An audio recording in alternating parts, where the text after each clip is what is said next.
제2장 반컬트 조직의 초국가적 테러 네트워크.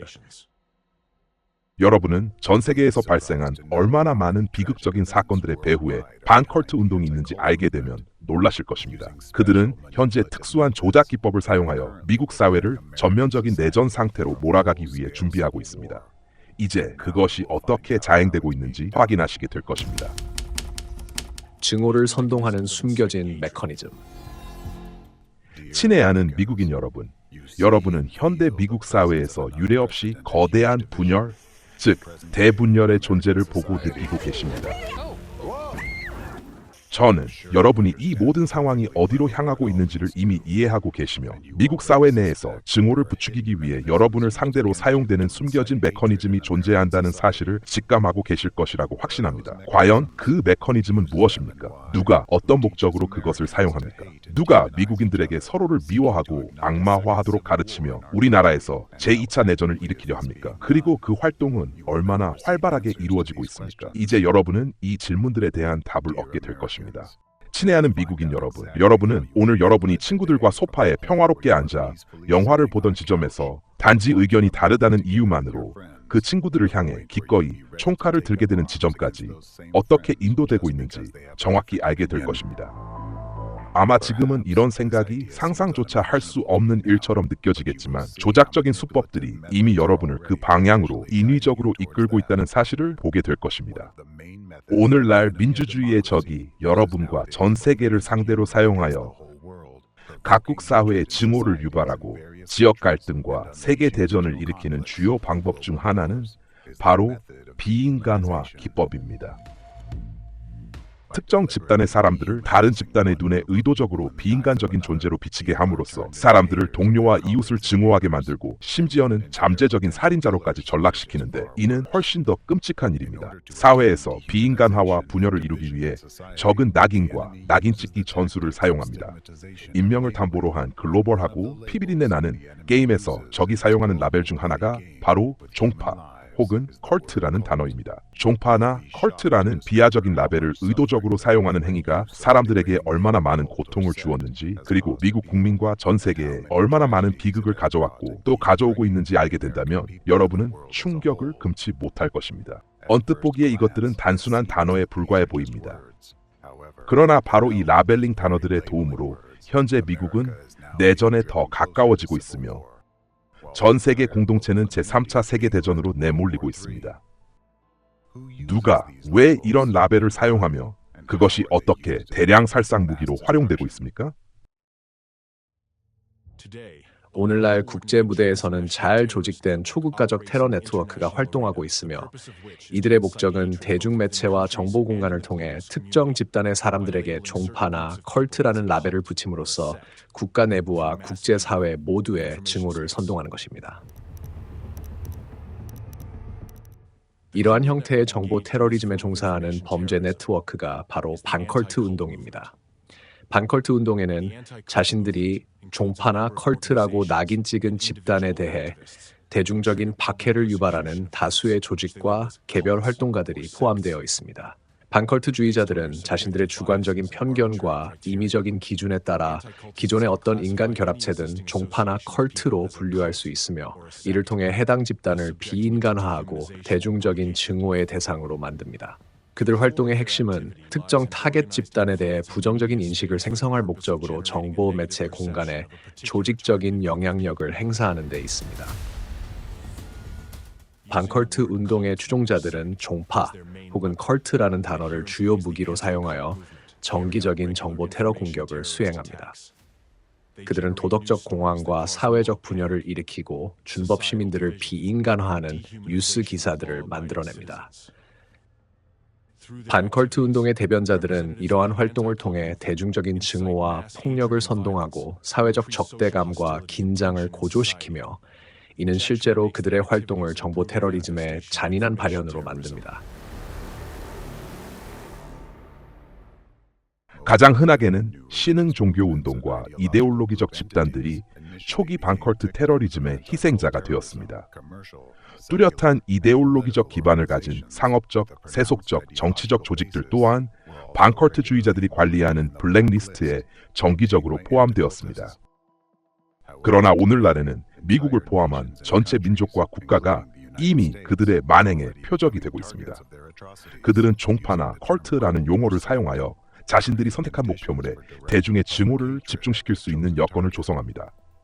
종파와 컬트라는 용어를 의도적으로 사용하는 것은 반컬트 운동의 장기 전략의 일부이며, 이는 학교 총기 난사 사건을 포함하여 미국 사회의 수많은 파괴적인 현상을 야기했습니다.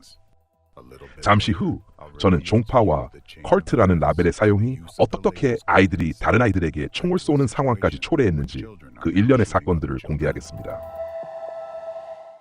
왜 컬트가 반컬트주의자들의 활동에서 핵심 단어가 되었으며 이것이 왜 그토록 위험합니까? 미국에서 더 흔하게 사용되는 컬트라는 용어와 유럽 및 포스트 소비에트 국가에서 사용되는 종파라는 용어는 처음에 부정적인 의미가 아니라 중립적이고 문화학적인 의미를 지니고 있었습니다. 하지만 반컬트주의자들의 노력으로 상황이 바뀌었습니다. 반컬트 운동의 대변자들은 활발한 활동을 통해 컬트와 종파라는 개념에 점진적으로 부정적인 함의를 부여했습니다. 그들의 활동으로 인해 오늘날 대중의 의식 속에서 컬트와 종파라는 용어는 세뇌, 심리적 폭력, 성폭력, 범죄 활동, 집단 자살과 같은 개념과 결합되었습니다. 오늘날 반컬트 조직들과 그 대변자들이 자행하는 대규모 정보 테러리즘은 바로 이 컬트와 종파라는 단어에서 시작됩니다.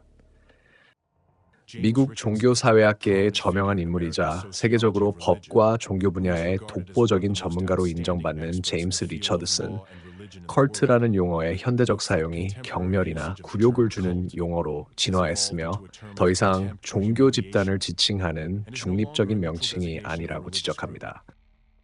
오늘날 컬트라는 용어는 가치 판단이 개입된 경멸적인 고정관념을 내포하고 있습니다. 이 용어의 사용은 종교적 소수자뿐만 아니라 사회적, 정치적 단체에 대한 낙인 찍기, 차별, 그리고 폭력으로 이어집니다.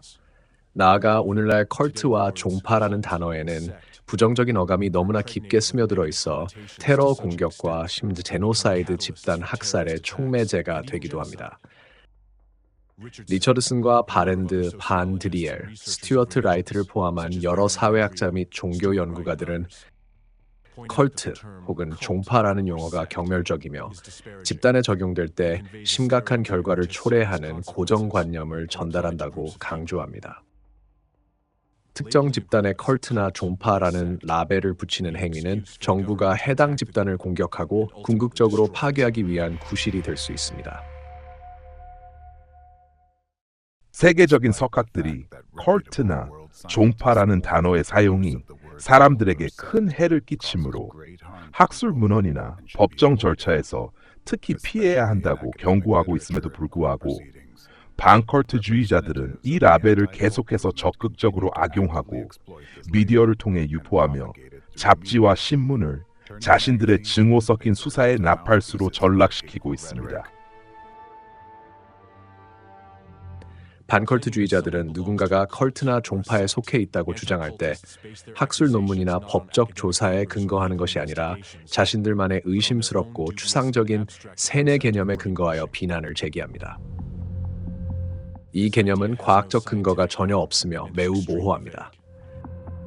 그럼에도 불구하고 반컬트주의자들은 바로 이 신뢰할 수 없는 세뇌 개념을 근거로 표적이 된 집단과 조직에 컬트 또는 종파라는 낙인을 붙입니다. 세뇌는 이른바 컬트와 종파가 구성원들의 의식을 엄격하게 통제하며 그 결과 사람들이 신념, 사고, 행동이 조작되어 소위 좀비로 변할 수 있다고 주장하는 비과학적인 개념입니다. 이 개념은 근거가 없을 뿐만 아니라 비인간화를 초래한다는 점에서 매우 위험합니다. 사회가 어떤 개인이 세뇌당했다고 믿게 되면 사람들은 그를 온전한 정신을 가진 개인으로 간주하는 것을 멈춥니다. 스스로 생각하고 결정하는 인간 대신 타인들은 그를 좀비나 꼭두각시로 인식하기 시작합니다. 한편 개인이나 집단을 이처럼 인식하게 되면 그들에게 폭력을 행사하기가 훨씬 쉬워집니다. 법정 심리학자 디 앤서니는 세뇌 개념과 그에 따른 공포가 반컬트 운동에 의해 종교적 소수자에 대한 박해를 정당화하는 도구로 사용된다고 명시하고 있습니다. 법원은 세뇌 개념이 근거가 없고 비과학적이기 때문에 법적 기소 사유로 적용될 수 없다고 판결했습니다. 하지만 그럼에도 불구하고 미국의 반컬트주의자들은 강제 개종, 디프로그래밍, 즉 신념을 강제로 포기하게 만드는 자신들의 가학적인 관행을 정당화하기 위해 세뇌 개념을 계속해서 적극적으로 홍보해 왔으며 이는 그들에게 상업적인 이익까지 가져다 주었습니다.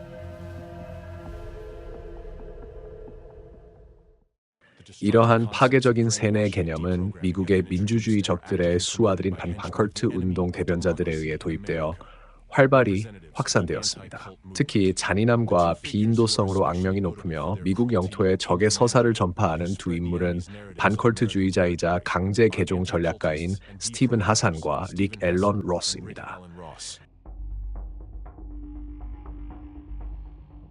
현재 그들은 공개적인 활동에 적극적으로 참여하고 있으며 미국 대중매체에 출연하여 반컬트 테러리즘, 폭력, 그리고 증오의 수사를 퍼뜨리고 있습니다. 디프로그래밍. 로스와 하산은 모두 1996년에 해체된 반컬트 조직 컬트 인식 네트워크 캠의 핵심 멤버로 활동했습니다. 이 조직은 수많은 중대한 인권 침해와 심각한 종교 차별 혐의로 유죄 판결을 받고 사라졌습니다. K는 파산에 이르렀고 피해자들에게 배상금을 지급했습니다. 1980년대와 90년대에 이 조직의 주요 위원이었던 릭 로스와 스티븐 하산은 조직의 핵심 범죄 활동인 디프로그래밍 프로세스를 기획하고 실행하는 데 적극적으로 가담했습니다. 디프로그래밍은 나치의 수법에 뿌리를 둔 불법적이고 반인륜적인 관행입니다. 디프로그래밍을 실행할 때 반컬트주의자들은 자신들이 컬트 구성원 또는 종파주의자이라고 간주한 인물을 불법적으로 납치하여 강제로 감금하곤 했습니다. 이 과정에서 피해자는 신념을 바꾸도록 강요받으며 심리적, 육체적 고문을 당했습니다.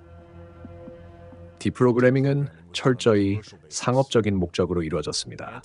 반컬트주의자들은 피해자의 친척들로부터 강제 재교육 서비스 명목으로 상당히 높은 수수료를 챙겼으며 그동안 피해자는 고문, 학대, 구타, 그리고 성폭력을 포함한 다양한 형태의 폭력에 노출되었습니다.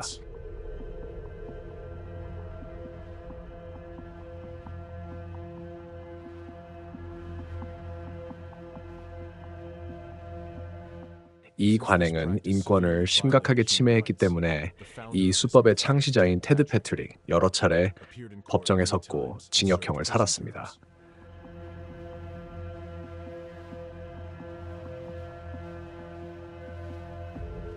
수많은 재판에서 법원은 디프로그래밍이 불법이라고 판결했습니다.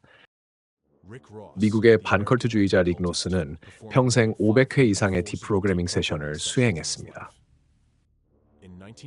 1991년 로스는 유나이티드 오순절 교회 국제아이 회원인 제이슨 스콧을 불법적으로 구금하고 강제로 디프로그래밍을 시행한 혐의로 기소되었다. 스콧의 어머니는 당시 켄 대표의 소개로 로스와 접촉한 것으로 알려졌다. 1995년 9월 9명으로 구성된 배심원단은 피고인들, 로스와 그 공범들이 스콧의 시민권과 종교적 자유를 박탈하기 위해 공모한 것에 대해 책임이 있다고 만장일치로 판결했습니다. 또한 배심원단은 다음과 같이 판결했습니다. 로스와 그의 동료들은 의도적 혹은 무모하게 도덕적 한계를 완전히 벗어나 문명사회에서 극악무도하고 도저히 용납될 수 없는 수준의 극단적인 방식으로 행동했다. 이 납치 사건과 관련된 로스의 범죄 활동으로 인해 결국 유괴범들의 범죄 네트워크임이 폭로된 컬트 인식 네트워크는 폐쇄되었습니다. 로스가 기획한 잔혹한 디프로그래밍의 피해자가 된 스콧의 이야기는 그 잔인함으로 세상을 놀라게 했습니다. 그는 물리력을 동원해 납치되었습니다. 그들은 스콧을 바닥에 쓰러뜨려 밴 안으로 끌고 갔고 수갑을 채우고 입을 테이프로 막았으며 다리를 묶었습니다. 납치 과정 중엔 약 136kg의 거구인 남성이 스콧의 등 위에 올라타기도 했습니다. 계단과 바닥, 테라스를 거쳐 밴으로 끌려가는 동안 스콧의 다리와 상체 등에는 수많은 타박상과 찰과상이 생겼습니다. 스콧은 지속적인 감시하에 특별히 장비가 갖춰진 감옥 같은 집에 감금되었습니다.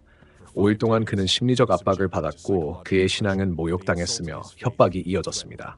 종교에 대해 논쟁할 때 로스는 주기적으로 스콧의 머리를 때렸습니다. 스콧은 자신의 신념을 포기해야만 자유를 얻을 수 있다는 말을 들었습니다. 릭 로스가 수행한 소위 성공적인 디프로그래밍 사례들을 자세히 조사해보면 끔찍한 진실이 드러납니다.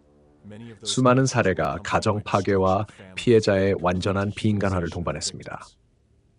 그가 이런 방식으로 도왔다고 주장하는 사람들은 강요와 기만, 굴욕을 겪어야 했습니다. 그들은 자유로운 선택권을 박탈당했고 깊이 뿌리 박힌 종교적 신념을 강제로 포기해야 했습니다. 영혼이 부서지고 신앙을 잃은 이 사람들은 로스의 수법이 얼마나 잔인하고 기만적인지를 보여주는 살아있는 증거가 되었습니다. 그가 내세우는 디프로그래밍의 성공 이면에는 파괴된 운명과 돌이킬 수 없는 심리적 외상의 그림자가 짙게 깔려 있습니다. 로스는 타인의 불행을 돈벌이 수단으로 삼기 위해 내혹한 논리로 사람들의 공포와 약점을 이용했으며 자신이 초래한 고통에 대해서는 철저히 무관심했습니다. 그의 행동은 폭력, 잔혹성, 그리고 냉혈함으로 점철되어 있으며 사람들의 불행을 자신의 이익을 위한 원천으로 바꾸어 놓았습니다. 미국 내 반컬트 운동의 두 번째 인물이자 수하는 디프로그래머 스티븐 하산입니다. 미국의 대중매체는 그에게 컬트 전문가로서 발언할 기회를 제공하지만 그의 전문성이 미국 시민들과 그들의 시민권에 대한 폭력적 침해와 관련되어 있다는 점은 언급하지 않습니다. 하산은 컬트 인식 네트워크 캔의 공범이었습니다. 이 반종교적 증오 집단은 이른바 디프로그래밍 전문가들을 위한 국가적 알선 서비스 역할을 했습니다. 그들은 이익을 위해 준법 정신이 투철한 남녀를 납치, 폭행하고 트라우마를 남기는 조직적 범죄를 저질렀으며 이 모든 것은 그들의 종교적 신념을 철회하도록 강요하기 위함이었습니다. 스티븐 하산은 악명 높은 디프로그래밍 전문가입니다. 하산은 성인 피해자인 아서 로젤의 신앙을 꺾기 위해 2주 동안 그에게 트라우마를 입힌 팀을 이끌었습니다. 선서 증언에서 로젤은 자신이 겪은 신체적, 정신적 폭행을 상세히 진술했습니다. 하산의 팀은 그를 바닥에 내동댕이쳐 얼굴에 상처와 타박상을 입혔습니다. 그들은 그의 손과 발을 묶고 며칠 동안 감금했습니다. 수면을 박탈했으며 그의 사생활과 기본적인 존엄성을 훼손했습니다. 로젤이 종교적 신념을 굽히지 않자 하산은 그에게 주사를 놓겠다고 협박했습니다. 설상가상으로 하산은 피해자가 범죄에 대해 거짓 증언과 위증을 하도록 유도하기까지 했습니다. 또 다른 피해자인 론살라의 증언도 있습니다. 하산의 팀은 그녀의 모텔방에 침입해 그녀를 침대에서 끌어내렸고 도움을 요청하거나 탈출하려 하면 다리를 부러뜨리겠다고 협박했습니다. 그들은 그녀를 인질로 잡아 외딴 은신처로 끌고 갔으며 신앙을 꺾기 위해 8일 동안 감금했습니다. 하산의 부하들이 실패하자 하산 본인이 직접 살라를 3일 동안 더 고문했고 결국 그녀는 협상을 통해 겨우 풀려날 수 있었습니다. 하산의 또 다른 피해자인 클레어 켈리 역시 하산이 자신을 불법적으로 감금했다고 증언했습니다. 그는 창문에 손잡이조차 없는 방에 그녀를 가두고 24시간 감시를 붙였으며 사생활을 침해했습니다. 하산은 법정 사건에서 자신을 종교 전문가로 사칭하며 법원이 그의 터무니없는 이론을 간파하기 전까지 아무것도 모르는 가족들을 속여 이른바 전문가 증언에 대한 비용을 갈취했습니다. 이후 하산은 개입, intervention이라는 명목하에 활동을 이어가고 있는 것으로 알려져 있습니다. 하산과 로스 두 사람 모두 사디즘 경향이 있고 공감 능력이 부족하며 사람들에게 해를 끼치고 사회의 증오를 선동하려는 건강하지 못한 욕망을 가진 폭력적인 인물이라는 기록된 증거가 있음에도 불구하고 그들이 미국의 주요 TV 채널에 계속 출연하고 유력 정기 간행물에 기고하며 대중매체가 그들의 의견을 따르고 있다는 사실은 지극히 우려스럽고 의심스러운 대목입니다.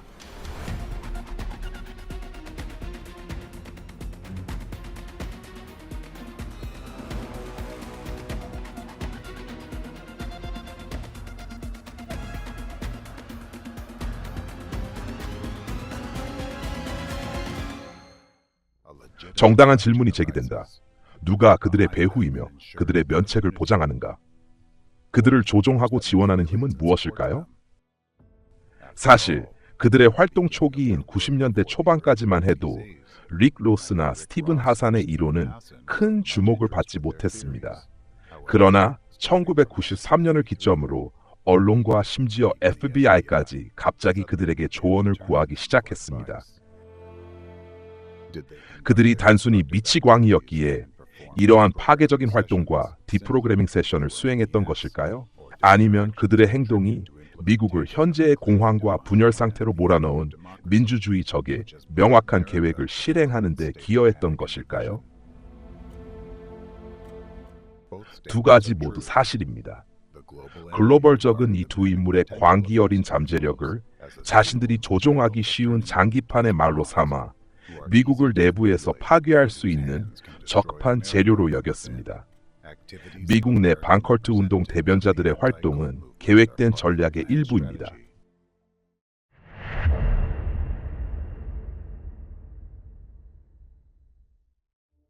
스티븐 하산과 릭 로스 모두 미국 적의 계획을 실행하는 집행자들입니다.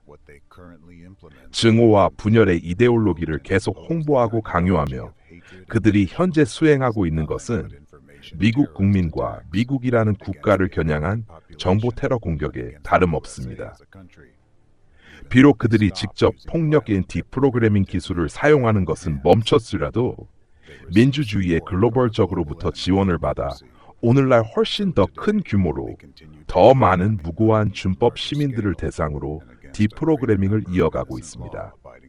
다만 이제는 본인들의 손이 아니라 여러분의 손과 법 집행기관의 손을 빌려 그 일을 자행하고 있을 뿐입니다. 생생한 사례를 들어보겠습니다. 30년 전 90년대 초 신흥 종교 운동에 대한 폭력적인 습격 사례가 설명하기 힘들 정도로 급격히 증가했습니다. 이 사실을 규명한 연구에는 미국, 이스라엘, 서유럽 국가를 포함한 19개국의 통계가 포함되었습니다. 이러한 급증의 원인을 궁금해하던 연구자들은 바로 그 시기에 일어난 반컬트 조직들의 결집을 추적해냈습니다. 그러나 그 핵심 본질과 원인은 연구자들에게조차 제대로 드러나지 않았습니다. 단서는 이 시기, 더 정확하게는 1993년에 민주주의의 글로벌적이 반컬트 운동의 이데올로기 중심지를 활성화했다는 점입니다. 이 중심지는 그때부터 지금까지 러시아에 위치해 있습니다. 바로 그곳에서 전 세계 반컬트 운동을 향한 명령이 내려지고 단일한 이데올로기적 방향성이 설정되어 전체 네트워크로 퍼져나갑니다. 이제 이 이데올로기 중심지를 예로 들어 그들이 조만간 전 세계로 이전하여 적용할 계획인 자신들의 수법을 연습하는 시험장으로 전락시킨 국가에서 어떤 방식으로 운영되고 있는지 자세히 논의해 보겠습니다.